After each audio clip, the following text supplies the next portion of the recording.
আরেকটা প্রশ্নের জবাব দেন, এখানে আশা করি নাম্বার পুরো অ্যান্সার করবেন, তাহলে এভারেজে পাস করাইয়া দেব। বলেন তো, রুগী যদি ছোট হয়, আমার মতো গলা ব্যথা করতেছে খুব, তো এই ছোট্ট রোগের চিকিৎসার জন্য মানুষ কোথায় যায়? এলাকার ডাক্তার না দেশের সবচাইতে বড় ডাক্তার? সাবাস 100। কিন্তু রুগী যদি বড় হয় তো মানুষ কই যায়? এলাকার ডাক্তার না বড় ডাক্তার? কত বড় রুগী যত বড়, মানুষ ডাক্তারও তালাশ করে তত বড়। কথা ঠিক কিনা বলেন? এই দুই কথারে মিলায়া একটা ফলাফল বের করি, দুই প্রশ্নরে মিলায়া। যেহেতু আল্লাহ তাআলা নবীদেরকে দুনিয়ায় পাঠিয়েছেন দুনিয়ার অসুস্থ মানুষের চিকিৎসার জন্যে, তো বুঝতে হবে সর্বশ্রেষ্ঠ রসুলকে আল্লাহ ওই যুগেই পাঠাইছেন যেই যুগের মানুষগুলো ছিল মানব ইতিহাসের সবচাইতে জঘন্য আর খারাপ মানুষ। কেমনে বুঝলেন এটা? বলে ডাক্তার যেহেতু সবচাইতে বড়, বোঝা গেল যাদের চিকিৎসার জন্য পাঠানো হয়েছে ওরা রুগীও ছিল সবচাইতে বড়। সেই রুগীদের যুগটাকে ইতিহাসে বলা হয় আইয়ামে জাহিলিয়া। কি বলা হয়? বর্বরতার যুগ। বর্বরতার মাত্রা কতদূর ছিল যে ওদেরকে ঠিক করার জন্য আল্লাহ সর্বশ্রেষ্ঠ রসুল আনলেন। ইতিহাস পড়লে মাথা ঘুরে যায়, মানুষ এতটা খারাপ কি করে হয়? একটা পয়সার জন্য মানুষ খুন করে ফেলত। আরে মূর্তি পূজা এখন হয় কি হয় না? হয়। তখনও হতো, তো পার্থক্য কি? এখন মসজিদের মধ্যে মূর্তি রেখে পূজা করা হয়, অথচ তখন খোদ কাবার ভেতরেই ছিল 360 মূর্তি। ঘরের মধ্যে আলাদা মূর্তি, মন্দিরে আলাদা, কোথাও সফরে বের হলে বগলের নিচে পকেটে করে আলাদা মূর্তি নিয়ে যাইতো। কেন? রাস্তায় পূজা করার জন্য যদি আবার খোদা না পাওয়া যায়, বান্দায় খোদা পকেটে লইয়া ঘুরে। এই ছিল মূর্তি পূজার অবস্থা। জন্ম নিয়ন্ত্রণ এখন হয় কি হয় না? কথা বলে না? তখনও হতো। পার্থক্য কি? এখন জন্ম নিয়ন্ত্রণ হয়, পেটের মধ্যে বাচ্চা নষ্ট করা হয় অথবা আসতেই দেওয়া হয় না। আর তখন জন্ম নিয়ন্ত্রণ হতো বাচ্চা হওয়ার পর দেখতো ছেলে না মেয়ে। যদি দেখছে ছেলে তো রেখে দিত, আর যদি দেখছে মেয়ে, এটা ছিল বাবার জন্য সামাজিক কলঙ্ক। আমি মেয়ের বাবা, ওই কলঙ্ক থেকে বাঁচার জন্যে বাবা নিজ হাতে নিজের কলিজার টুকরা মেয়েকে জীবন্ত দাফন করে দিত। কোরআন আল কারীমের মধ্যে আসছে বিষয়গুলো। সূরা যুখরুফে আসছে, সূরা নাহালে আসছে 14 নম্বর পারা 58 59 নম্বর আয়াত। আল্লাহ বলেন, وَإِذَا بُشِّرَ أَحَدُهُم بِالْأُنثَىٰ ظَلَّ وَجْهُهُ مُسْوَدًّا وَهُوَ كَظِيمٌ يَتَوَارَىٰ مِنَ الْقَوْمِ مِن سُوءِ مَا بُشِّرَ بِهِ أَيُمْسِكُهُ عَلَىٰ هُونٍ أَمْ يَدُسُّهُ فِي التُّرَابِ أَلَا سَاءَ مَا يَحْكُمُونَ। এই ছিল সামাজিক অবস্থা। মানুষগুলো এতটা খারাপ হওয়ার পেছনের মৌলিক কারণ কি ছিল? কেন এত খারাপ মানুষ? দারুল উলুম দেওবন্দের প্রায় 55 বছরের প্রিন্সিপাল হাকিমুল ইসলাম কারি তৈয়ব রহমতুল্লাহ আলাইহি বলেন, মানুষগুলো এতটা খারাপ হওয়ার পেছনের মৌলিক কারণ ছিল দুইটা। বলেন তো কয়টা? পড়া মুখস্থ করে করে আগাইতে হবে, আমাকে শোনাইতে হবে। আজ পোলাপাইট মাদ্রাসার ছাত্র যারা আছে এরা যদি পড়া না শোনাইতে পারে, আমি কিন্তু মুরগি বানাই দেব। আমার অভ্যাস খারাপ আছে, খেয়াল করে শুনবা আর জবাব দিবা। মৌলিক সমস্যা কয়টা? 1 নম্বর ছিল জাহালত, অজ্ঞতা। সাধারণ মানুষ যারা, বয়ানটা আসলে আপনাদের জন্যে, ওদের থেকে সাপোর্ট নিচ্ছি যেন আপনারা মনোযোগ সহ বুঝেন। মৌলিক সমস্যা ছিল, 1 নম্বর ছিল জাহালত, মূর্খতা, লেখাপড়া ছিল। 2 নম্বর ছিল চারিত্রিক অধপতন, চরিত্র খারাপ। দেখেন, এই দুইটা সমস্যা এতটা ভয়ঙ্কর সমস্যা, একটাও যদি কারোর মধ্যে থাকে সেও অপরাধ করে। যেমন একজন ইঞ্জিনিয়ার, সে শিক্ষিত না মূর্খ? বলেন না কথা? লেখাপড়া করছে না, অথচ কিছুদিন আগে আমরা কি দেখেছি? ইঞ্জিনিয়ার সাহেব সরকারি কাজের টেন্ডার পেয়ে ব্রিজ বানাতে গিয়েছেন, যায়া রডের বদলে ব্রিজের মধ্যে বাঁশ ঢুকাইয়া দিস। কি ঢুকাইছে? আরে হাসির কথা না, জবাব দাও, কি ঢুকাইছে? আচ্ছা, ও জানতো না এখানে রড ঢুকাইতে হয়? কথা বলে না। জানতো কি জানতো না? জানার পরেও এই রড কেন ঢুকাইলো আর বাঁশ কেন ঢুকাইলো? চরিত্র খারাপ। লেখাপড়া আছে কিন্তু চরিত্র খারাপ। মনে রেখেন একটা কথা, সাধারণদেরকে বলছি, এটা মাথায় ঢুকায় নেন।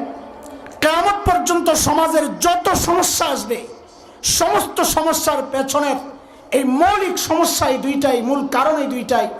জাহালাত, দ্বীনি শিক্ষা না থাকা, আর এক হচ্ছে চারিত্রিক অধঃপতন। কিয়ামত পর্যন্ত সমস্ত সমস্যার মূল কারণ এই দুইটাই। বলেন সমস্যা কয়টা?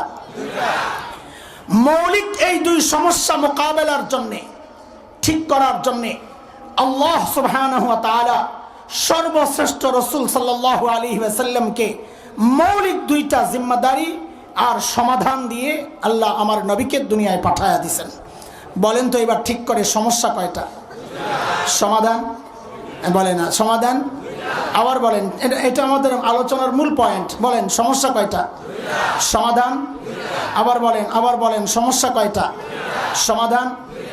আল্লাহর হাবিব নবুয়ত পেয়ে ঘোষণা দিলেন, ইন্নামা বুইসতু মুআল্লিমা বুইসতু লিউতাম্মিমা মাকারিমাল আখলাক।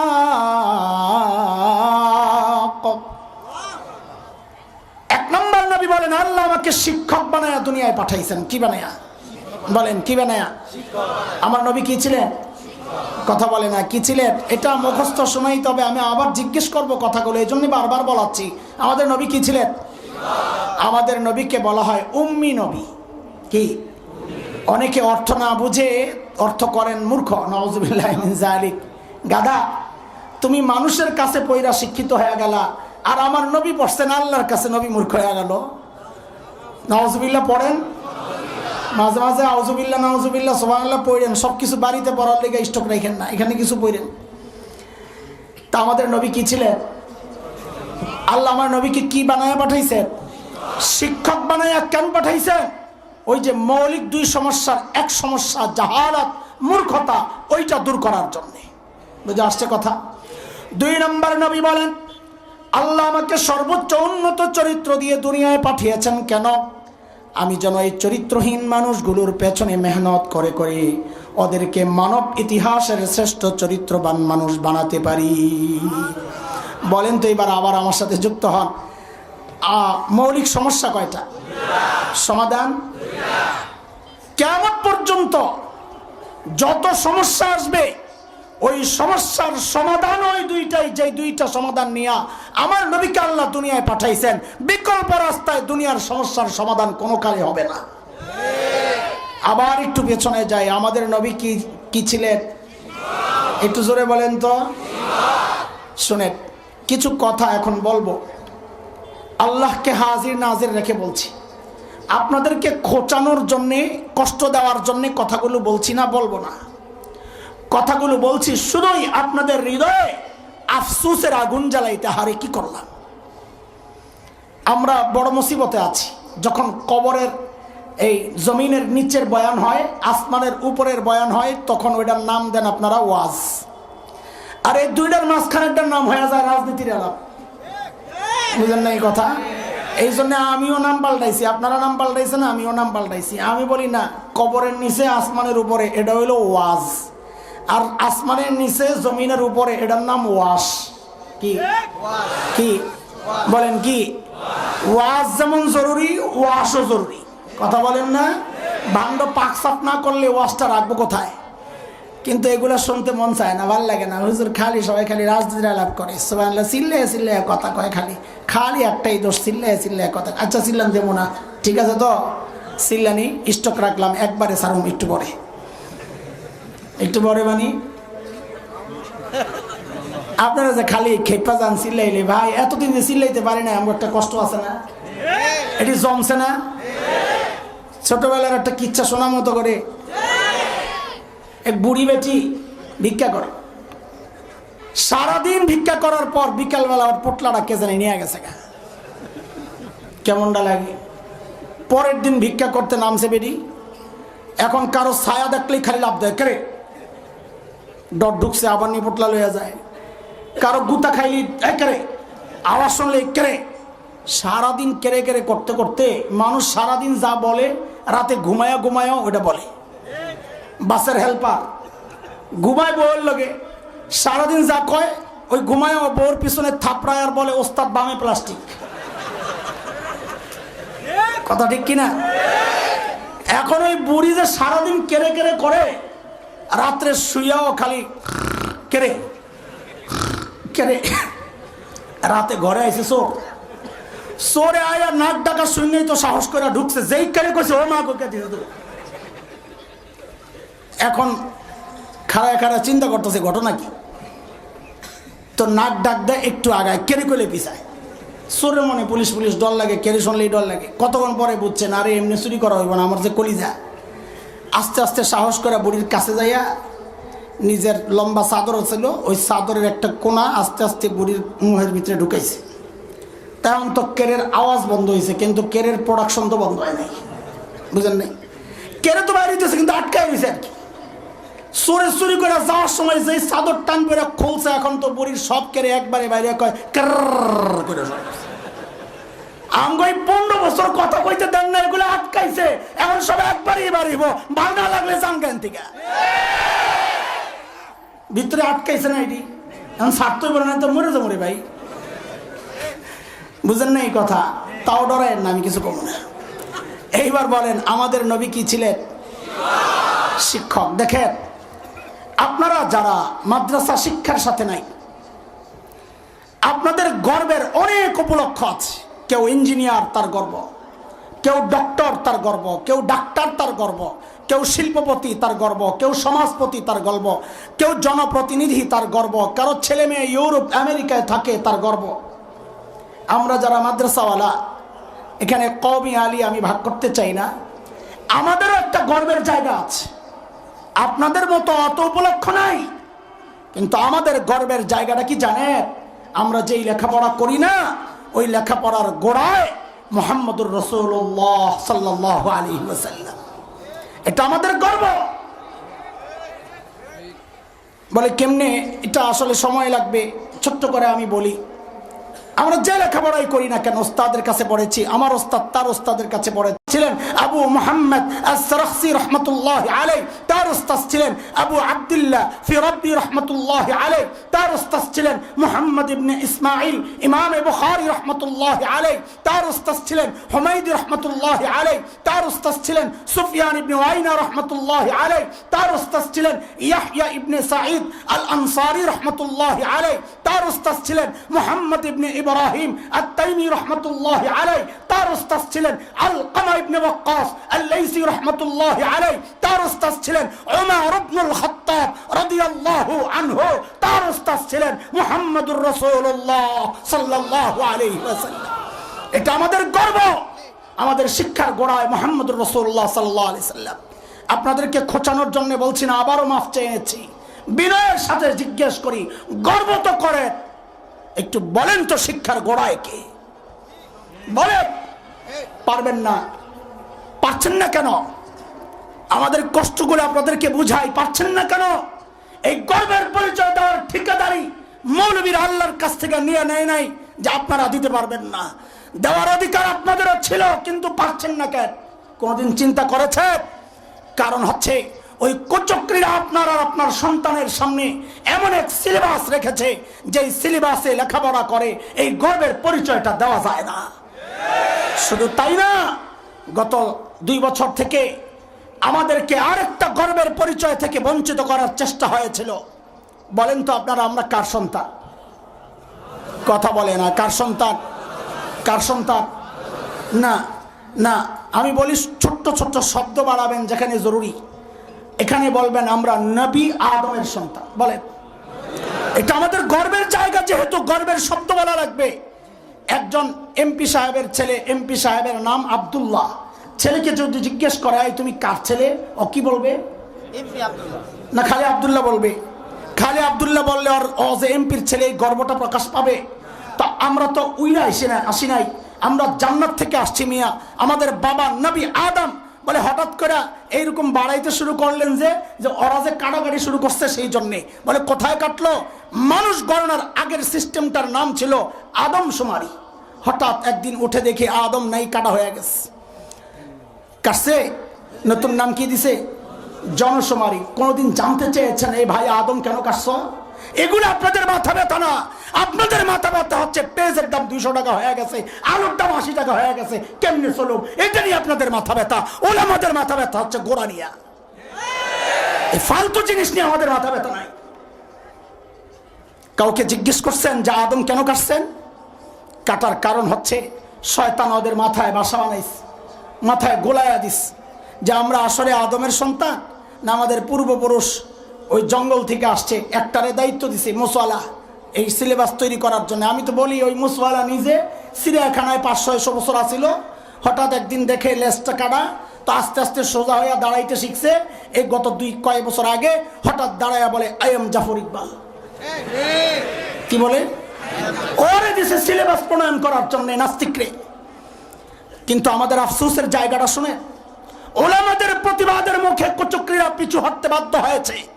কিন্তু আপনাদের কাছে আমাদের জানতে চাওয়া জিজ্ঞাসা, প্রতিবাদ ওলামারা কেন করবে? আমার সন্তান তো এই ঘোড়ার ডিমের সিলেবাস পড়ে না, পড়বে না। আমার সন্তান তো কালা রাসূলুল্লাহ পড়বে ইনশাআল্লাহ। এই সিলেবাস পড়ে আপনার সন্তান।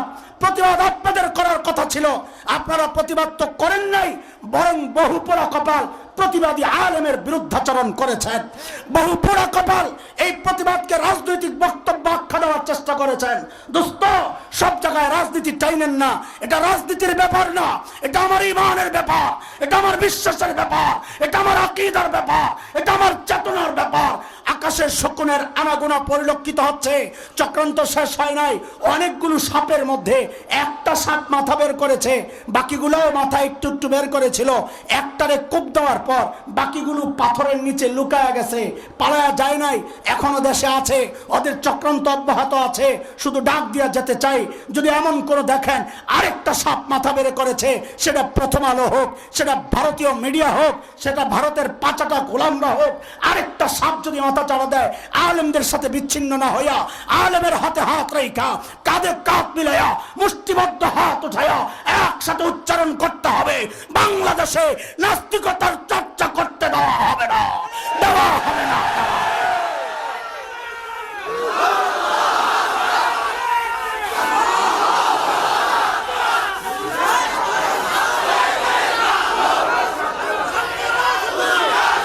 মুহতারাম হাজরিন, বলেন সমস্যা কয়টা? মুখস্থ হইতেছে সমস্যা, সমাধান। আল্লাহর হাবিব ওই 2 সমাধান সহ যখন ওই বর্বরদের পেছনে মেহনত করা শুরু করলেন, আহারে এখন বর্বরদের পরিচয় আর বর্বর নাই, পাল্টায়া গেছে। বলে নতুন পরিচয়টা একটু বলেন তো। বলে আমি কি বলবো, আল্লাহকে জিজ্ঞেস করো। মালিককে জিজ্ঞেস করলাম, মালিক ওই বর্বরদের নতুন পরিচয় বলেন। আল্লাহ জানা দিলেন, সীমাহুম ফি উজুহিহিম মিন আসারিস সুজুদ,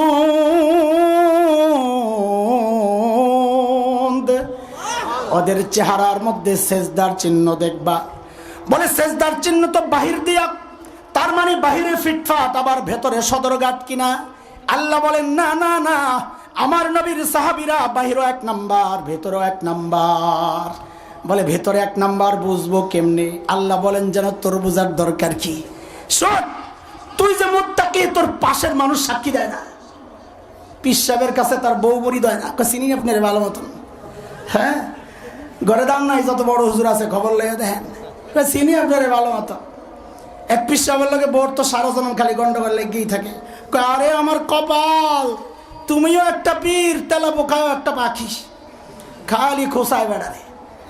একদিন ঘরে আসছে, কয় হায় আল্লাহ তুমি কি বেরোইলা, কি আজকে আমাদের বাড়ির সামনে দিয়া এক পিসাব উইরা গেছে। তো পিসাব কয় আরে এতদিন জানতাম তোর দিল নষ্ট, এখন দিয়ে চোখ নষ্ট। বলে মানে কি? খেয়াল করস না এটা আমি আসছিলাম যে। তখন বউ কি কয়, ও কাহিনী এটা, ওই জন্য তো দেখছি পাংখা একটা ভাঙ্গা। স্বীকার করবো না জামাই? হ্যাঁ পিসাব। তা আল্লাহ যেন বলে, আরে তুই মুত্তাকি, তোর পাশের মানুষ স্বীকার করে না, আমার নবীর সাহাবীদের যে দিল ঠিক, ওরা মুত্তাকি, আমি আল্লাহ পরীক্ষা করে দেখেছি সব ঠিক আছে, ওরা পরীক্ষায় পাস। কথা কার? আল্লাহ বলেন ইন্নাল্লাযীনা ইয়াগুদ্দুনা আসওয়াতাহুম ইনদা রাসূলিল্লাহ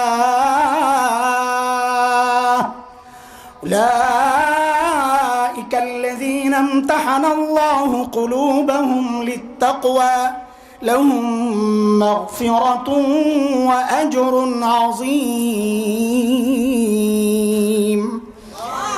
আল্লাহ যেন বলছেন বাইরে কিছু সমস্যা তোমার মনে হয়, এগুলো নিয়ে কথা বলবা না। কেন?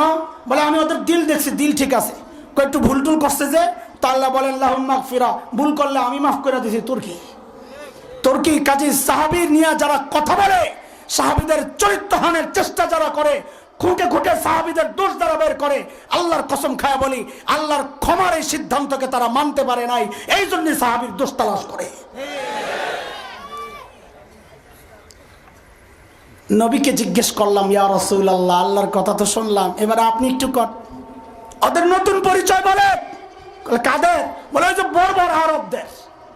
আল্লাহর নবী যেন বলে উঠলেন, রে আমার সাহাবীদেরকে তোরা বর্বর বলিস না, ওরা আর বর্বর নেই। বলে তো কি? তো নবী বলেন খায়রুল কুরুনি করনি, ওরা আর বর্বর নাই, ওরা এখন মানব ইতিহাসের সর্বশ্রেষ্ঠ মানুষ হয়ে গেছে। এই একটু ছোট্ট করে পড়া মুখস্থ কর, কখন ভাই চলে আসে আমি যেন একটা প্যাকেট তো করে দিয়ে যাইতে পারি। আগে প্যাকেটটা ল, প্যাকেট ভিতরে না ঢুকতে পারলে, না ঢুকলাম প্যাকেটটা তো লইয়া যেতে পারবি। আজকে এতক্ষণ পর্যন্ত যা বলেছি, সামনে যা বলবো টোটাল 6 কথার বয়ান। বলে কয় কথা? বলবান কথা বলো, কয় কথা? 3 কথা সাহাবীদেরকে নিয়ে। বলেন কাদেরকে নিয়ে? 3 কথা আমার মতো জাহেলকে নিয়ে। 3 কথা এই পকেটে 1 পোটলা, আর 3 কথা এই পকেটে 1 পোটলা, 2 পোটলা লইয়া বাড়ি যাব না, মানে পরে যাবো আর কি ইনশাআল্লাহ। কয় পোটলা আজকে? বলেন কয় পোটলা? 2 পোটলায় কয় কথা? 6 কথা। সাহাবীদেরকে নিয়ে কয় কথা? তা আমি যা বলি আমার সাথে সাথে বলবেন, জবাব দিয়েন না, আমি মুখস্থ করাচ্ছি পড়া। বলেন ওরা ছিল কি? সবাই বললে তো অনেক বড় আওয়াজ হওয়ার কথা। ওরা ছিল কি? আবার ওরা ছিল কি? ওরা মানে কারা? কারা কারা? হ্যাঁ বলেন ওরা ছিল কি? অবাক হওয়ার মতো একটা ভাব নিয়ে বলেন হইল কি? হইল কি? দেখি হইল কি? আবার ওরা ছিল কি? হইল কি? মাঝখানে ঢুকলো কি? আচ্ছা এবার বুঝে বুঝে বলেন তো মজা লাগবে। ওরা ছিল কি? ছিল মানব ইতিহাসের সবচেয়ে খারাপ মানুষ। বলে বুঝলেন কেমনে? বলে ওদেরকে ঠিক করতে যে আল্লাহ সর্বশ্রেষ্ঠ ডাক্তার আনছেন, বুঝলাম রুগীও বড়। তো ছিল কি? সবচেয়ে খারাপ মানুষ। হইল কি? সবচেয়ে, হারে সর্বনাশ, সবচেয়ে খারাপ মানুষটা সবচেয়ে ভালো মানুষ কেমনে হয়? ক্লাসে যেই ছেলে ফেল করে ও বেশি মেহনত করলে পাস করতে পারে, 1 নম্বর তো হয় না। কথা বলেন না, 1 নম্বর হয় না। তো সবচেয়ে খারাপগুলা সবচেয়ে ভালো হইল কিসের ছোঁয়ায়? মাঝখানে কি ঢুকছে? বলে কোরআন সুন্নাহ। কথা বলে না, সুবহানাল্লাহ পড়ে কয়েন, আগে কোন কোরআন সুন্নাহ কি ঢুকছে? আচ্ছা একটা কোন, একটার মধ্যে 2টাই আছে। বলেন কোরআন ঢুকছে, মাঝখানে কি ঢুকছে? কিসের ছোঁয়ায় এই পরিবর্তন? তা আবার বলেন ওরা ছিল কি? হইল কি? মাঝখানে ঢুকলো কি? আচ্ছা এটারে 1 পকেটে রাখেন, আরেক পোটলা বানাই। চলেন আমাদেরকে নিয়ে দেখেন সাহাবায়ে কেরাম যেই পাপাচার ছাড়লেন, এই সমাজের মানুষ ওগুলোকে শুধু ধরে নাই, আরো বেশি মাত্রায় ধরেছে। সাহাবায়ে কেরাম 16 লক্ষ কোটি ডলার বিদেশে পাচার করছিল। বর্বররা পাচার করছিল? করে নাই, আমরা তো করছি। ওরা এই 1 মাসের মধ্যে 1600 মানুষের গুলি করে ওই বর্বররা মারছে। বলেন মারছে? আমরা তো মারছি। কাজে আমরা ওদের চেয়ে আরো বেশি বর্বর। কথা ঠিক কিনা? তা আমরা সাহাবায়ে কেরাম যা ছাড়ছেন আমরা ওগুলারে ধরছি। সাহাবায়ে কেরাম যে কোরআন ধরে সর্বশ্রেষ্ঠ হয়ে গেলেন, আমরা সেই কোরআনকে ছাড়ছি। এটা আমাদের জন্য গর্বের না আফসোসের? তাহলে আমাদের 3 কথা মিলায়া বলেন ধরলাম কি? আফসোসের সুরে বলবেন ছাড়লাম কি? এইরকম মুনাজাতের মতো হাত ওঠা, মুনাজাতের মতো হাত উঠায় কপালে একটা জোরে বাড়ি মারেন আর বলেন আহারে করলাম কি? না আহারের সিফত মাখরাজ ঠিক মতো আদায় হয় নাই, কলিজা থেকে বাইর করতে হইব। আপনি কষ্টটা কত পাইছেন উচ্চারণ কথা বলবে। বলেন হাসির কিছু না, বলেন ঠিক করে ধরলাম কি? ছাড়লাম কি? আরে করলাম ওটারে বাম পকেটে রাখেন। এই পোটলারে কয় পোটলা হয়েছে রে? কয় পোটলা? এইবার আমার ভাই যখন ঢুকে কোনো সমস্যা নাই, 2 পোটলা ভিতরে ঢুকাইয়া দিছি, ঠিক আছে না? এইবার পোটলা বাইর করে আমরা কথা বলতে থাকি, এর মধ্যে যা হয় কপালে। এই এত লম্বা বাতাস দিলে তো আমার ঠান্ডা লাগবে, আমার ঘাম দিকে মায়া করলে আমি বয়ান করতাম না। এটা ধোকা ধোকা। এই ঘাম কি বাতাস দিলে ক্ষতি বেশি হয়। বাহ্যিকভাবে দেখা যায় স্বীকৃতি, ভিতরে গোড়া কেটে লাইস। বুঝে নাই হুজুররা বুঝছি কি ঠিক, আস্তে আস্তে মিনমিন করে ঠিক একটা মানে বুঝা চিন্তা করছে, যেটা বুঝছি সেটা কি না ঠিকঠাক কয়, আবার সারে আবার ওইটাই তুই যেটা বুঝছস। বাহ্যিকভাবে দেখা যায় আমগরে স্বীকৃতি দিয়ে মাসাল্লাহ মাথায় তুলে লাইছে, আসলে গোড়া কেটে লাইছে। বাহ্যিকভাবে দেখা যায় আমারে বাতাস করতেছে, আসলে আমার ঘাম ভিতরে ঢুকাই আমার স্থায়ীভাবে অসুস্থ বানাইতেছে। শোনেন, সুযোগ পাইলেই মারি আর কি করবো। আর এই পাশে কয় কথা ছিল, কি হইল কি মাঝখানে? একজন সাহাবীর ছোট্ট একটা গল্প শোনাই আপনাদেরকে। কি মানুষ কোরআনের ছোঁয়ায় কি হয়ে গেছে মাথায় রাখতে হবে। ছিল কি যারা 1 পয়সার জন্য মানুষ খুন করত, মনে আছে তো কথা? সেই সাহাবী হচ্ছেন হযরত সাঈদ ইবনে আমির আল জুমাহি। বাচ্চারা, মাদ্রাসাওয়ালারা, কিতাবও পাওয়া যায়, পিডিএফও পাওয়া যায়, সুয়ারুম মিন হায়াতিস সাহাবা। ওই কিতাবের প্রথম ঘটনা এটা। অনেক মাদানী নিসাব মাদ্রাসার নিসাবে আছে এই কিতাব। তো দেরিতে, হিজরতের অনেক পর, দেরিতে মুসলমান হলে কি হবে? ঈমান ছিল বড় পাক্কা। কত পাক্কা? একটা ছোট্ট গল্প শুনলেই বুঝবো। হযরত ওমর রাদিয়াল্লাহু আনহু যখন খলিফা, ওমর নরম না গরম? কথা বলে না। কেমন গরম? আয় খোদা, নবী বলেন সাল্লাল্লাহু আলাইহি সাল্লাম, ওমর আপনি যে রাস্তা দিয়ে চলেন শয়তান ডরে আর ওই রাস্তায় থাকে না, আরেক রাস্তায় জায়গা। ছোট্ট একটা চুটকি শোনাই মাদ্রাসাওয়ালাদেরকে, আপনারাও শোনেন। মসজিদে নববীর একটা গেট আছে বাবে ওমর, সম্ভবত 21 নম্বর গেটটা, বাবে ওমর, ওমর গেট। শিয়ারা হযরত ওমরের সাথে বিদ্বেষ আর ঘৃণা লালন করার কারণে ওই গেটটা দিয়ে ঢুকে না, মনে করছে ওমর এদিক দিয়ে আসা যাওয়া করতো, আমরা এই গেট দিয়ে চলুন না। আরবের এক বিখ্যাত সাহিত্যিক বড় আজীব এক চুটকি লেখছে, বলে হায় ওমর, আল্লাহ আপনার উপর রহম করেন, আপনি যখন জীবিত ছিলেন আপনি যেই রাস্তা দিয়ে চলতেন শয়তান ডরে ওই রাস্তায় চলতো না, আজকে আপনি দুনিয়া থেকে চলে গেছেন, এখনো শয়তানের দোসররা ওই রাস্তা দিয়ে হাঁটে না। সুবহানাল্লাহ। হযরত ওমর যখন খলিফা, হযরত সাঈদ আয়েশা একদিন বলে কি, ওমর আল্লাহ দায়িত্ব দিয়েছেন ঠিকঠাক মতো আদায় করেন, নাইলে কিন্তু খবর আছে। বাপরে বাপ, বাড়ার কলিজায় সাহস কত, কই পেল এই সাহস? হ্যাঁ, মানুষ নিজে যত সৎ হয় তার সাহসও তত উঁচা হয়। নিজের মধ্যে 2 নম্বরই থাকলে কথা বলে মিনমিন মিনমিন কইরা, আর তেলের দাম বাড়ায়। তেলের দাম কেমনে বাড়ায়? তেলের ডিব্বা খালি কইরা আর কি। সুবহানাল্লাহ। তৈলাক্ত কথা ছাড়ে বাজারে। আল্লাহ হযরত ওমর তো ধরছেন শক্ত কইরা, মিয়া আমারে খালি নসিহত করো, সব কাম আমার কান্দি দিয়া, তো তোমরাও কিছু কাজের ভাগলো। জোর করে ধরে সিরিয়ার এক শহর ছিল তখন, এখনো আছে, হিমস। হিমসের গভর্নর বানিয়ে পাঠায় দিয়েছেন হযরত সাঈদকে। কোথায়? হিমসে। আচ্ছা, সামনের কথাটা বোঝার জন্য 2টা কথা মাথায় একটু ঢুকায় নি। যেই অঞ্চলের মানুষ যত ধনী হয়, ওই অঞ্চলের জনপ্রতিনিধি যারা মেম্বার, চেয়ারম্যান, এমপি, তারাও ওই রকম ধনী হয়। এলাকার একটা প্রভাব। আজকের দুনিয়ায় Bangkok, Singapore, Thailand, Dubai, Abu Dhabi, Karachi, Bombay, আমাদের চিটাগাং, এগুলো যেমন বাণিজ্যিক শহর, ওই সময়ে গোটা দুনিয়ার বাণিজ্যিক শহর ছিল সিরিয়া। এবার বুঝে শুনে জবাব দেন তো, সেই সিরিয়ার শহর হিমসের গভর্নর ধনী হওয়ার কথা না গরিব হওয়ার কথা? কেমন ধনী? আমি যা বলি ওইটাই বলবেন, পরবর্তীতে জিজ্ঞেস করলে সময়ের সেরা ধনী বলেন। বলেন সময়ের, সবাই বলেন সময়ের। আসেন কত বড় ধনী এবার একটু দেখে আসি। হিমস থেকে কিছু লোক আসছে হযরত ওমরের সাথে সাক্ষাৎ করার জন্য। ওরা খুব অভিযোগ প্রবণ ছিল, কুফার মানুষ সবচেয়ে বেশি অভিযোগ দিত। এরপরে হিমস, এই জন্য হিমসকে বলা হয় কুফা, ছোট কুফা। হিমসকে বলা হয়তো ছোট কুফা, অভিযোগ বেশি দিত। ওরা কিছু অভিযোগ নিয়ে আসছে, দারিদ্রতার কষাঘাতে তারা শেষ হচ্ছে, এরকম কিছু।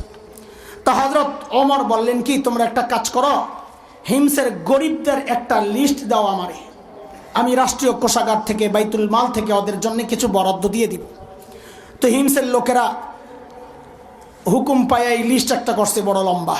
স্বাভাবিক, আমাদের এলাকার মানুষ পাবে, আমরা যারা মুহতামিম আমাদেরকে যদি বলে মাদ্রাসার একটা গরিব ছাত্রদের লিস্ট দেন, তো আমগো লিস্ট এত বড় হয়, এটি স্বাভাবিক। হিমসের লোকেরা নিয়ে পেশ করছেন লিস্ট, ফুকারা ও হিমসের গরিবদের লিস্ট। আল্লাহ, ছিল কি হইল কি বুঝাইতেছি, মনে আছে তো? হযরত ওমর লিস্টটা ধইরা অবাক হয়ে তাকায় রইছেন। কেন? দেখেন যে ওই লিস্টের শুরুর দিকেই হিমসের গভর্নর সাঈদ ইবনে আমের আল জুমাহির নাম। আরে কাদের কথা শোনাচ্ছি? যারা এক পয়সার জন্য মানুষ খুন করত। সাইয়েদনা ওমর তো অবাক হয়ে জিজ্ঞেস করলেন, আমিরুকুম ফাকিরুকুম, কি ব্যাপার, তোমাদের গভর্নর গরিব? তো হিমসের লোকেরা বলেন, বালা আমিরুনা আফকারুনা, খালি গরিব না, অন্যতম গরিব। হযরত ওমর এটা শুইনা এত খুশি হয়েছে, সাথে সাথে 1000 স্বর্ণ মুদ্রা প্যাকেট করে দূত মারফত পাঠায়া দিয়েছেন, যাও আমার পক্ষ থেকে হিমসের সাঈদকে আমার পক্ষ থেকে হাদিয়া দিয়ে আসো। কত কত কত? আরে কত? কি কি? স্বর্ণের পয়সা, লক্ষ লক্ষ না কোটি কোটি টাকা মূল্যমান হবে। দূত যখন হিমসে পৌঁছে হাদিয়া পেশ করে, হযরত সাঈদ প্যাকেটটা দেখে যখন বুঝলেন নিজের জন্য এই বিশাল অঙ্কের হাদিয়া, তিনি কি করলেন? সাথে সাথে প্যাকেটটাকে ছুঁড়ে মেরে চিৎকার দিয়ে বলে উঠলেন, ইন্না লিল্লাহি ওয়া ইন্না ইলাইহি রাজিউন। কি পড়ছেন? হাদিয়া পাইলে কি পড়ার কথা? ইন্না লিল্লাহি না আলহামদুলিল্লাহ। আপনারা কি পড়তেন জানি না। আমি যদি এমন একটা পোটলা পাইতাম, আমার ইমানের যা হালত, দৌড়ে ভিতরে যাইয়া লাভ করা দিত, আমার বউরে কইতাম তুমিও আলহামদুলিল্লাহ পড়ো, আমিও পড়তে থাকি, আলহামদুলিল্লাহর খতম চলুক। বিশ্বাস না হইলে দিয়া দেখেন।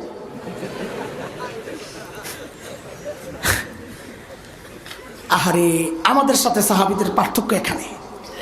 হযরত সাঈদ কি বললেন? কথা বলে না। কি বলছে? বউ ভেতর থেকে ইন্না লিল্লাহর সাউন্ড আর বলার ধরন শুনে ভয় পেয়ে গেছে। সাথে সাথে জানতে চাইলেন, আকুতিলা ওমর ইবনুল খাত্তাব, কি ব্যাপার, মদিনা থেকে দূত কি সংবাদ নিয়ে আসছে, হযরত ওমর কি শহীদ হয়ে গেছে? হযরত সাঈদ জবাব দেন যে না, ঘটনা তার চেয়েও মারাত্মক, তার চেয়েও। বউ তো আরো ডরে গেছে। আবার জিজ্ঞেস করতেছে, আকুতিলাল মুসলিমুনা ফি মাআরিক, তাহলে কি কোনো যুদ্ধে মুসলমান ব্যাপকভাবে শহীদ হয়েছে? হযরত সাঈদ বলেন, না, ঘটনা তার চেয়েও মারাত্মক। এবার তো বউর কলিজায় পানি নাই। আরে না জানি আমার জামাইয়ের কল্লাটা নিতে বাড়াইছে। আরে বলেন না, কেন এইভাবে ইন্না লিল্লাহ পড়লেন? আল্লাহু আকবার। আরে যারা এক পয়সার জন্য মানুষ খুন করত, কোরআনের ছোঁয়ায় পরিবর্তনটা দেখেন। ইন্না লিল্লাহ 1000 স্বর্ণ মুদ্রা পায়া কেন পড়ছে? জবাবটা ছোট্ট, কিন্তু কিয়ামত পর্যন্ত উম্মতে মুসলিমার জাহেদ হওয়ার জন্য, দুনিয়া বিমুখ হওয়ার জন্য একটা ছোট্ট বাক্যই যথেষ্ট। হযরত সাঈদ কি বলেন? উদখিলাত আলাইয়া দুনিয়া লিতুফসিদা আখিরাতি। আরে আমার ঘরে দুনিয়া ঢুকায় দেওয়া হয়েছে আমার আখিরাতকে বরবাদ করার জন্য। সাথে সাথে বিবিকে বললেন, আমি চাই মদিনার দূত আমার ঘরে থাকতে থাকতে এই 1000 স্বর্ণ মুদ্রা তুমি হিমসের গরিবদের মধ্যে বিলায়া দিবা। কি বুঝলেন? কি বুঝলেন? শাসকের মধ্যে যদি দিন থাকে, শাসক যদি ইমানদার হয়, তো নিজের বরাদ্দের টাকাটা জনগণকে দিয়ে দেয়। আর শাসকের মধ্যে যদি দিন না থাকে, তো জনগণের বরাদ্দের টাকা মাইরা বিদেশ যায় বাড়ি বানায়। কথা বলেন ঠিক কিনা? বউরে যখন বলছে সব দিয়া দাও, বউ তো আর আমাদের বউ না। আল্লাহ পোলা ভাই, যারা বিয়ে করস নাই, তোদের জন্য একটা উপদেশ শুনবিনি, খুব উপকারে আসবে। একটা পড়া মুখস্থ কর, কাজে লাগবে। বল আমার সাথে, বল, জেসকার লগে তেসকা। অনেক পোলা ভাই না আসে, হুজুর আমরা ইমাম সব মানুষ তো আম গাছে দোয়ার লেগায়, কি সমস্যা? হুজুর খুঁজতেছি, বউ পাই না। আমাকে পাবি কেমনে? তুই নিজে 2 নম্বর আর বউ খুঁজস রাবেয়া বসরিয়া, এটা কি হয়? আল্লাহ কি জালেম রে ভাই, তোর মতো 2 নম্বরের কাছে রাবেয়া বসরিয়ারে পাঠাইব? তুই নিজে যেহেতু 2 নম্বর বউ তালাশ কর, দেখবি মাইয়ার অভাব নাই। ওইটা কও আমার সাথে, বলো তুমি যেমন বউ চাও এমনই হইতে হবে। বলো তুমি জেসকার লগে, আরে বল জোরে, শরম লাগলে নিচের দিকে তাকায় জোরে ক জাসকার লগে। এটা আমার কথা না, এটা কোরআনের কথা। সূরা নূরে আসছে না মাওলানা? আল্লাহ কি বলেছেন? আল খাবিসাতু লিল খাবিসিনা ওয়াল খাবিসুনা লিল খাবিসাত ওয়াত তাইয়িবাতু লিত তাইয়িবিনা ওয়াত তাইয়িবুনা লিত তাইয়িবাত উলাইকা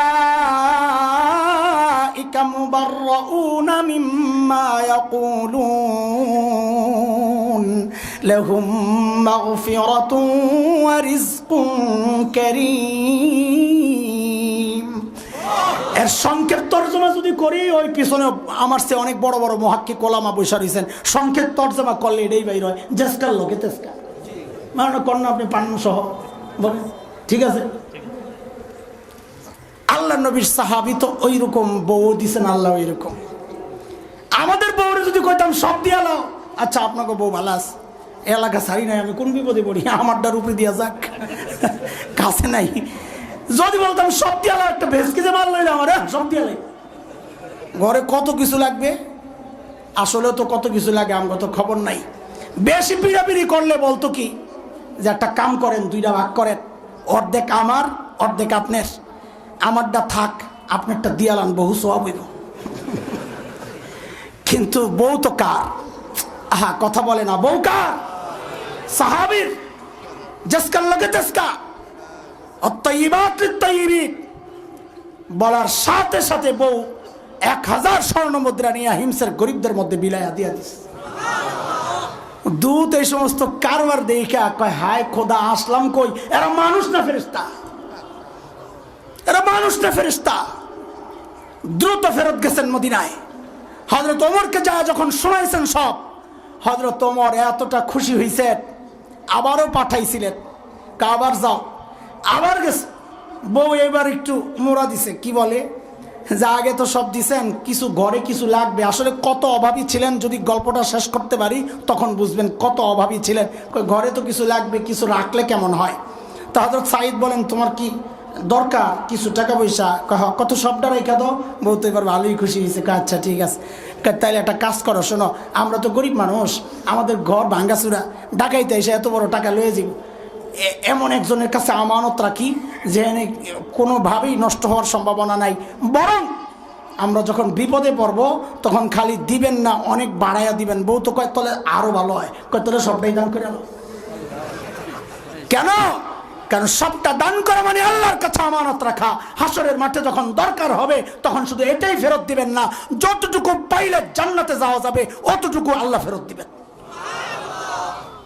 হযরত ওমর এই দ্বিতীয়বারের খবর শুন না কয়, এই কাফেলা রেডি কর, আমার সাঈদকে দেখতে যাও। বিষয়টা তো সোজা ছিল না ওই জমানার জন্যে, এটা এই জমানা না। টিকিটের টাকাইটা এয়ারপোর্ট যায় দেখাইছেন, বোর্ডিং পাস দিয়ে দিছে, টিকিট তো কাটা লাগে না। আমাকে মোতায়েন সাহেবের মতো এরকম ট্রাভেলসওয়ালা বন্ধু বান্ধব থাকলে ফোন দিলেই মোবাইলে টিকিট পাঠায় দেয়, কোন দিক দিয়ে জায়গা কোন দিক দিয়ে আয় কেউ জানে না। আরে এখন তো টিকিটও লাগে না। কত বছরের কাহিনী নেই। মাদ্রাসার এক পোলা পিচ্ছি, মাদারীপুর না কোন শরীয়তপুরের ছোট্ট পোলা, মাদ্রাসায় পড়ে, রাগ কইরা বাপের লগে রাগ কইরা, সব মা রাগ কইরা, না জানি মায়ের সাথে রাগ কইরা চলে গেছে। এয়ারপোর্ট ঢুকা আন্তর্জাতিক প্লেন বিমানে উঠা যাইয়া বয়ে রয়েছে। ধরা খাইছে কখন? যখন ওই সিটের যাত্রী আইছে, কয় এইটা কার? এটা তো আমার সিট। তো বিমানবালারা আইসা কয়, দেখি তোমার টিকিট কই? কয় টিকিট নাই। পাসপোর্ট কই? কয় কিচ্ছু নাই। খেয়াল করছেন পিচ্চিটার পাওয়ার? দেখছেন? আমি হিসাব করছি 6টা জায়গা পার হইয়া যাইতে হয়। প্রথম এয়ারপোর্টে যারা আন্তর্জাতিক ভ্রমণে গেছেন বিদেশে, প্রথম ঢুকতেই তো আনসার আটকায়, একটা পাসপোর্ট দেখে, টিকিট দেখে। এরপরে স্ক্যান মেশিন আছে, ওটা দিয়ে ঢুকতে হয় 2 নম্বর। এরপরে আপনার বোর্ডিং পাস নিতে হয়, হ্যাঁ, এই যে কাউন্টার থেকে 3 নম্বর। তারপরে আপনার ইমিগ্রেশন আছে, ইমিগ্রেশনে মূল পুলিশের কাছে যাওয়ার আগে আগের পুলিশরা চেক করে টিকিট ঠিক আছে কিনা, পাসপোর্ট ঠিক আছে কিনা, 4 নম্বর। এরপরে ইমিগ্রেশনের সামনে দাঁড়াইলে হেরা এই যে এরকম ক্যামেরার মতো ছবি তোলে, চোখের স্ক্রিন নেয়, সব নেয়, টিপ নেয়, সব নিয়ে এরপরে যখন প্লেনে উঠবে, ওই বোর্ডিং ব্রিজে দিয়া ভিতরে প্লেনে যাওয়ার আগে এরপরে একটা গ্লাস ঘেরাও রুম আছে, ওখানে মোবাইল, মানি ব্যাগ, বেল্ট, জুতা মুতা যা আছে সব দিয়ে এরপরে যাইতে হয়। এরপরে বিমানে ওঠার সময় চূড়ান্তটা খালাম্মারা দাঁড়ায় থাকে টিকিট চেক করে, এরপরে দেখলে ঢুকায়। ও সবই পার করে গেল গা। মিয়া আমাকে একটা পোলারে এত গার্ড দিয়া তোমরা আটকায় রাখতে পারলে না, আর মাদ্রাসার একটা ছাত্র হারাইয়া গেলে আইসা মাদ্রাসার মোহতাইমের 14 গোষ্ঠী উদ্ধার করে। আমরা এক পোলারে এতগুলা গার্ড আটকাইতে পারলো না, আর এত ছাত্র আমরা মাদ্রাসায় কেমনি আটকাবো? বাচ্চা কাচ্চা হারাইয়া গেলে যদি ধরে হুজুর রে কইবেন ইমিগ্রেশন পুলিশে যায় জিজ্ঞেস করেন আপনার পোলা কোথায়। আমরা ইচ্ছা করে হারাইলাই না, যে একটা ভাবলন মাদ্রাসা উড়াইয়া দিবেন, বাপ দেন, বাপের দিন শেষ। সাইয়েদনা ওমরের কাফেলা যখন হিমসে ঢুকে, গোটা হিমস যেন ভেঙ্গে পড়ে। চারদিক থেকে হাজারো মানুষ ছুটে ছুটে আসছে। কেন? আহারে মদিনা থেকে আমাদের আমিরুল মুমিনিন আসতেছেন, আল্লাহর নবীর শ্রেষ্ঠ সাহাবী ওমর আসতেছেন এক নজর দেখার জন্যে। হাজারো মানুষ জমা হয়ে গেছে। হযরত ওমর বসা, পাশে সাঈদ ইবনে আমের আল জুমাহি বসা। হযরত ওমর এত মানুষ দেখে চিন্তা করলেন, সাঈদকে আমি তো ভালো জানি, এই সুযোগে একটু জনগণের কাছে জিজ্ঞেস করে পরীক্ষা করে নেওয়া যাক। অনেক সময় দেখা যায় নেতার কাছে নেতা ভালো, কিন্তু জনগণ দেখতে পারে না। ঠিক নি কথা? হযরত ওমর ডাক দিয়ে জিজ্ঞেস করলেন, এই হিমসের মানুষ, তোমাদের গভর্নরের বিরুদ্ধে কারো কোনো অভিযোগ আসেনি? থাকলে দাঁড়ায়া যাও। বাপরে বাপ, বাংলাদেশে 5-6 মাস আগে যদি আপনাকে এলাকায় কেউ জিজ্ঞেস করতো এই আপনাকে নেতার বিরুদ্ধে কারো কোনো অভিযোগ আসেনি, তো মানুষ মাথাটা নিচের দিকে দিয়া বলতো অভিযোগ তো আছে, কিন্তু দাঁড়াবো না, দাঁড়াইলে সকালে শুয়া পড়ন লাগবো। ঠিক নি কথাবার্তা? এটাই ইসলামী শাসন ব্যবস্থার সৌন্দর্য, জনগণের কথা বলার অধিকার ছিল। হযরত ওমর যখন বললেন দাঁড়ান, ওই কোণা থেকে এক বুড়া দাঁড়ায় গেছে, আসো। বাপরে, বুড়া যখন দাঁড়াইছে, মানুষের নেচার হলো দেখা দেখি কাম করে। আপনার ঘাড় ব্যথা, রাস্তায় দাঁড়ায় মাঝখানে ঘাড়টা ব্যথা করতেছে, এরকম উপরের দিকে তাকায় থেকে ঘাড় ব্যথা করতেছে। দেখবেন পাশে দিয়ে যারা যায় অধিকাংশ দাঁড়ায় দেখবে আপনি কি দেখতেছেন। ঠিক ঠিক কথা। একজন যখন দাঁড়াইছে, সাথে সাথে আরো 3 জন। ওমর কয় আরে সর্বনাশ, কই আইলাম। সাইদ এত বড় বুজুর্গ, জাহেদ, দুনিয়া বিমুখ, তার বিরুদ্ধে অভিযোগের শেষ নাই। হযরত ওমর একজনকে ধরছেন, বলেন আপনার অভিযোগ কি বলেন। শোনেন, কি শোনাইতেছি, গল্প না, ছিল কি হইল কি, মনে আছে? ছিল কি বলেন, বলেন আপনার কি সমস্যা। প্রথম জন দাঁড়ায়া বলে, আমিরুল মুমিনিন, আমাদের গভর্নর মাসে একদিন অফিসে আসে না। মাসে কয়দিন? আমরা সপ্তাহে ছুটি কাটাই কয়দিন? হ্যাঁ, দুনিয়া 2.5 দিন। আরো কত ছুটি আছে সুবহানাল্লাহ। হ্যাঁ, দুনিয়ায় আগমন দিবস, দুনিয়া থেকে বিদায় দিবস, দেশ থেকে দেশে ঢোকা দিবস, দেশ থেকে বিতাড়িত দিবস। ভাই যেমনি দিবস বাইরিতেছে, আমি বড় আশঙ্কায় আছি। আমার আশঙ্কা 20-25 বছর পর না জানি নতুন দিবস বাইর হয়, জামাই বউ কার্যাকার্য দিবস। আর নাই তো কিছু একটা দেওয়া লাগবো তো। এত দিবস আর দিবস, একদল আয়ে কটা বাইর করে, আরেক দল এটা বাতিল করে নতুন করে আরো কটা ঢুকায়। আমরা জনগণ খাইতেছি খালি, খাওয়া ভালো করে। আমরা তো ভালোই বন্ধু পাওয়া যায়, তোরা আরো দেয় দিবস। আর ইসলামী শাসন ব্যবস্থায় জনগণের অভিযোগ, গভর্নর মাসে কয়দিন অফিসে আসে না, কথা বলে না। হযরত ওমর তো রাগ হয়ে গেছে, সাইদ জবাব দাও, কেন তুমি মাসে একদিন অফিসে আসো না? আসামির কাঠ গড়ায় আল্লাহ নবীর সাহাবী কাচুমাচু করে জবাব দিচ্ছেন, বলেন তিনি সময়ের কি হওয়ার কথা ছিল? হ্যাঁ, সময়ের সেরা ধনী হওয়ার কথা ছিল। অথচ সেই মানুষটার জবাব দিচ্ছে কেন একদিন অফিসে আসে না? বলে, আমিরুল মুমিনিন, এই যে আমার গায়ে 2 টুকরা কাপড় দেখছেন, যে একটা লুঙ্গির মতো করে পরা, আরেকটা চাদরের মতো করে জড়ানো, আমিরুল মুমিনিন, আমার না এই 2 টুকরা কাপড় ছাড়া আর কোনো কাপড় নাই। বলে, মাসে একদিন অফিসে কেন আসেন না? বলে, 1 মাস পড়তে পড়তে দুর্গন্ধ হয়ে যায়, নিজেরও কষ্ট হয়, যারা আসে ওদেরও কষ্ট হয়, তাই মাসে একবার নিচেরটা ধুইয়া দেই আর উপরেরটা ধুইয়া দেই, শুকায়া গেলে নিচে পড়ি, নিচেরটা ধুইয়া দেই, শুকায়া গেলে উপরে জড়াই। এমন করতে করতে বেলা একটু উপরে ওঠে, আমি আসি না, এই কথা ঠিক না, আসে একটু দেরি হয়। উনি হয়তো সকাল সকাল এসে আমাকে না পাইয়া ভাবছেন আমি আসি না, আসি একটু দেরি হয়। হযরত ওমর তো বুঝছেন অভিযোগের ধরন কি, কিন্তু দাঁড়ায় গেছে, জিজ্ঞাসা তো করা লাগে। বলেন 2 নাম্বার আপনার কি অভিযোগ? 2 নম্বর জনের অভিযোগ তো আরো মারাত্মক। সুবহানাল্লাহ। 2 নম্বর জন বলে কি জানেন? আমিরুল মুমিনিন, আমাদের গভর্নর রে দিনে তো পাওয়া যায় কিন্তু রাতে আর পাওয়া যায় না। কি ডিউটি লইছে হেরে, রাতেও সময় দেওয়া। কিন্তু ইসলামী শাসন ব্যবস্থার সৌন্দর্য, রাতেও গভর্নররা সময় দিতেন। হয়তো ওমর ঘুরতেন না, তো ওমর ধরছেন, সাইদ জবাব দাও, রাতে কেন তোমারে পাওয়া যায় না, কই যাও? আল্লাহ নবীর সাহাবী কাদের কথা শোনাচ্ছি, পূজা যেন মিস না হয়, সফরে মূর্তি পকেটে লইয়া যাইতো, মনে আছেনি কথা? সেই মানুষটা এখন হইল কি, কেন রাতে পাওয়া যায় না? জবাব দিচ্ছেন আমিরুল মুমিনিন, কাসামতু হায়াতি বাইনা রাব্বি ওয়া বাইনা ইবাদি। আমিরুল মুমিনিন জীবনটারে 2টা ভাগ করছি। এক ভাগ রাতটা আমি আমার মালিককে সময় দেই, দিনটা মালিকের বান্দাদেরকে সময় দেই। হায় কোথায় তারা, হায় কোথায় আমরা? মালিককে সময় দেওয়ার এখন সময় আমাদের হাতে নাই। আমরা ব্যস্ত মানুষ, আমরা ব্যস্ত মানুষ। এরা জালিম, আমি আর তুমি ছাড়া দুনিয়ার সব মালিককে টাইম দেয়। ওই একটা গাছের দিকে তাকায় দেখো না, কি মনে হয় গাছটা বুঝি এমনি দাঁড়ায় আছে? না না না, ওই গাছটাও দাঁড়ায়া দাঁড়ায়া মালিকের তাসবিহ পড়ে। যে কুকুরটাকে নিকৃষ্ট প্রাণী মনে করে তাড়ায়া দেয়, ওই কুকুরটাও রুকুর হালতে মালিকের তাসবিহ পড়ে। যেই পোকামাকড়গুলোরে পায়ে দলে মেরে ফেলি, ওই পোকামাকড়গুলো সেজদার হালতে মালিকের তাসবিহ পড়ে। পড়ি না কেবল আমি আর তুমি, কারণ আমাদের হাতে সময় নাই, আমরা ব্যস্ত মানুষ। অথচ এই হায়াতের একটা ভাগ ফেসবুক কিন্তু ঠিকই পায়, এই হায়াতের একটা ভাগ ইউটিউব কিন্তু ঠিকই পায়, এই হায়াতের একটা ভাগ খেলোয়াড়, গায়ক গায়িকা, নায়ক নায়িকা কিন্তু ঠিকই পায়। আহারে পায় না কেবল আমার মালিক, মালিককে টাইম দেওয়ার সময় আমার হাতে নাই। কসম আল্লাহ, এ যুবক কথা শোনো, কসম আল্লাহ, সময় একদিন আসবে করার থাকবে না কিচ্ছু, সেদিন শুধু চিৎকার করে করে কানবার বলবো, ইয়া লাইতানি কদ্দামতু লিহায়াতি। আরে সময় মতো যদি একটু পুঁজি বানায় আসতাম, যদি সময় মতো একটু পুঁজি বানায় আসতাম, তাইলে তো আমার আমল নামা ভারী হইতো। ফাআম্মা মান সাকুলাত মাওয়াজিন ফাহুয়া ফি আইশাতির রাদিয়া, আমি জান্নাতে চলে যেতে পারতাম। সময় মতো পুঁজি বানাই নাই, এখন তো আমি ওই আয়াতের মধ্যে পড়ে গেছি, ওয়া আম্মা মান খাফফাত মাওয়াজিনু ফাউম্মুহু হাওিয়া।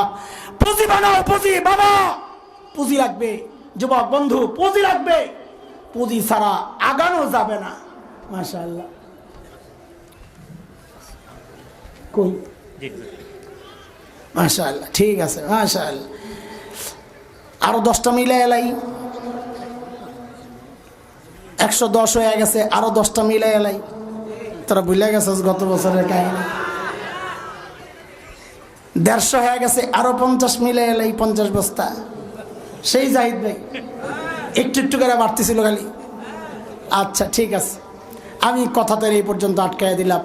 এতক্ষণ যা বলেছি কি বুঝাইতে চাইছি, যুবক বাহিরের যারা আছেন, সাধারণ মানুষ, আপনাদের কাছে জানতে চাই, এই যে মানুষগুলোর পরিবর্তনটা কিসের ছোঁয়ায় বলেন তো একটু সংক্ষেপে, কিসের ছোঁয়ায়?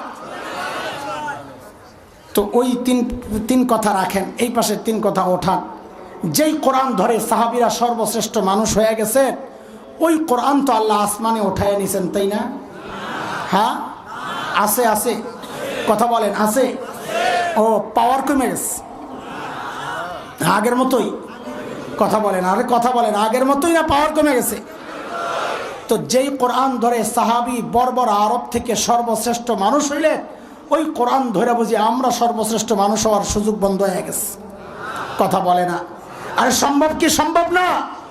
কে কে বিশ্বাস করে কোরআন মানুষকে সর্বশ্রেষ্ঠ মানুষ বানায়? আল্লাহ কবুল করেন। হাত নামান, আটকায় যায় না। আরেকবার জিজ্ঞেস করি, আমরা আমাদের সবাই নিজের সন্তান আপনজনকে সর্বশ্রেষ্ঠ মানুষ বানাতে চাই কে কে? আমি তো চাই। আল্লাহু আকবার। সবাই চান না? হাত নামান। এই যে সবাই যে হাত তুলছেন না, কিছু কিছু চেহারা দেখে মনে হইতেছে যে আপনারা সত্য বলেন নাই, মিথ্যা কথা বলেছেন। বলে হুজুর মিথ্যা বলেন, আপনি গায়েব জানেন। আরে ভাই গায়েব আমি জানবো কোত্থেকে? গায়েব শুধু জানেন কে? আমি গায়েব তো জানি না, কিন্তু আমি এই সমাজ তো জানি। এই সমাজের আলো বাতাসে আমার বেড়ে ওঠা, সমাজের মানুষের স্বভাব চরিত্র, চলার পথ গতিমত আমি সব জানি। সেই জানা জায়গা থেকে বলছি না, গায়েব জানা না। বহুজন এখানে হাত তুলছেন, মিথ্যা কথা বলেছে। বলে কেমনি? আপনারা বলেন নাই সন্তানকে সর্বশ্রেষ্ঠ মানুষ বানাতে চান, বলেছে? তাহলে প্রথম কি বলছেন? সর্বশ্রেষ্ঠ বানায় কে? কোরআন। সর্বশ্রেষ্ঠ বানায় কে? এটা বলছেন না? তো দুইটাই যদি সত্য হয়, যদি আপনি আপনার সন্তানকে সর্বশ্রেষ্ঠ মানুষ বানাতে চান, এই কথায় যদি আপনি সত্যবাদী হন, তো আপনি তো শুরুতে বললেন সর্বশ্রেষ্ঠ বানায় কোরআন। তো সন্তানকে সর্বশ্রেষ্ঠ বানাইতে আপনার তো কোরআনই প্রতিষ্ঠান মাদ্রাসায় পাঠানোর কথা ছিল, ওখানে না পাঠাই আপনি পাঠাইলেন কোথায়? তার মানে কি? মানে হচ্ছে মিথ্যা কথা বলেছেন। এখন কি মিথ্যা বলবেন না নিজেও বাঁচবেন, সন্তানরাও বাঁচাবেন? শোনেন, আমরা যারা মাদ্রাসায় পড়েছি আমরা নিজেরাও ঠকি নাই, আমাদের মা বাবাও ঠকেন নাই। আমরা এটা জোর গলায় বলতে পারি, দায়িত্ব নিয়ে, যারা সন্তানকে দিন শিখাচ্ছেন না নিজেরাও ঠকছেন, সন্তানকেও ঠকাচ্ছেন। কথা বলেন, কথা বলেন। ওই যে নবী আলাইহিস সালামের দুই মিশন মৌলিক সমস্যা ঠিক করার জন্যে, একটা হচ্ছে কোরআন আর একটা হচ্ছে সুন্নাহ, একটা হচ্ছে নববী শিক্ষা আর একটা হচ্ছে নববী দীক্ষা। ওই দুইটা মিশন, এটাই হচ্ছে মাদ্রাসাওয়ালাদের কাজ। মাদ্রাসাওয়ালারা মাদ্রাসা করে করে সমাজ নষ্ট, সমাজকে ঠিক করার জন্যে একদল আলেম তৈরি করেন। কেন? ওই দুই মিশন তাদেরকে দিয়ে দেন, ওই দুই মিশনকে সামনে রেখে তারা নষ্ট সমাজকে ঠিক করতে চান। এখন যারা নষ্ট তাদের ভাল লাগে না, তাদের কাছে তারা জঙ্গি আর সন্ত্রাসী হয়ে যায়। তুমি আমাকে জঙ্গি বললেও আমি তোমার দুয়ারে যাব, সন্ত্রাসী বলে তাড়ায়া দিলেও আমি আমার এই দুই মিশন নিয়ে তোমার কাছে যাব। কারণ তোমার নষ্টামির কারণে আমিও ক্ষতিগ্রস্ত হব, কারণ দুনিয়ায় আল্লাহ তাআলা শান্তি আর রহমত উঠায়া নেবেন। এই জন্যই মাদ্রাসাওয়ালারা এই মেহনতগুলো করতেছেন। আমরা আপনাদের হিতাকাঙ্ক্ষী, আমরা আপনাদের শত্রু না, আমরা আপনাদের বন্ধু, সত্যিকার বন্ধু, দুনিয়ার মানুষ। আরে আমি বলি, একজন বাবা তার সন্তানের জন্য যত বড় হিতাকাঙ্ক্ষী, আর আমরা জাতির জন্য তার চেয়ে বড় হিতাকাঙ্ক্ষী। একজন বাবা, অধিকাংশ বাবা সন্তানের দুনিয়ার চিন্তা করে, প্রত্যেক আলেম জাতির আখিরাতের চিন্তা করে। দুনিয়া থেকে আখিরাত যেমন উত্তম, ওই রুহানি বাবাও আসল বাবা থেকে ওই রকম উত্তম। কথা বলেন। আল্লাহ তাআলা আমাদেরকে সহি বুঝ দান করেন। এখানে যে প্রতিষ্ঠান হবে আমাদের ভবিষ্যতের, আল্লাহ তাআলা সেই প্রতিষ্ঠানকে দারুল দেওবন্দের মতো কবুল ও মঞ্জুর করেন। এখনও কাজ কার্যক্রম শুরু হয়েছে আলহামদুলিল্লাহ, কিছু ছাত্রের মাধ্যমে দরস শুরু হয়েছে আলহামদুলিল্লাহ।